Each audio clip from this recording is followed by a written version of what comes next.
I'm Cody from Sparrows Coffee, and this is Tricks of the Trade. In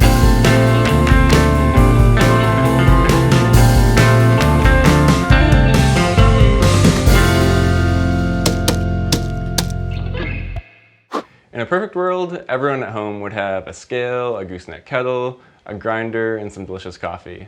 But a lot of times that's not the case. We'll be looking at a few common issues that home brewers run into and ways that you can still make delicious coffee even if you don't have all the essentials that you need.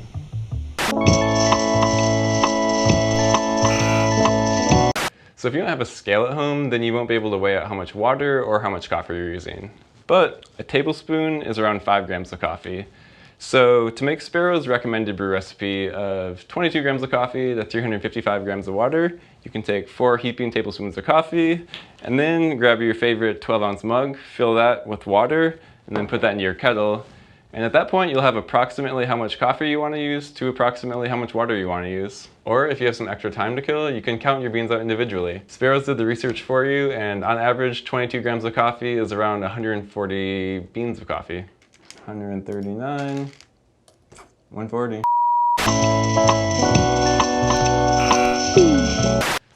So let's say that you took all the right steps to make good coffee at home. You got a scale, you got a grinder, you got a gooseneck kettle, but for whatever reason, you just don't have great coffee to brew. This could be like coffee that's been sitting in your cupboard for a few months, an old tin of Folgers that you don't really know what to do with. We have a few solutions for just not having great coffee at home to use. One would be the old classic cream and sugar, which has saved some of the world's worst cups of coffees and made them like pretty good. Another would be turning it into like a cold brew concentrate and making something like a cold brew latte, or maybe more of like a sweet kind of cold brew drink. And maybe it's just that you have a hard time keeping your favorite coffee in stock. For that, I would suggest subscribing to a subscription service like Trade Coffee. That gives you access to coffee from some of the country's like 50 or so best roasters at really whatever frequency that you go through coffee, every week, every couple of weeks, every few weeks. And that way you can just make sure you always have your favorite coffee on hand. If you don't have a gooseneck kettle at home, it's going to be pretty hard to use a brewer like a V60 or a Kalita Wave, which both require a bit more precision in your pouring.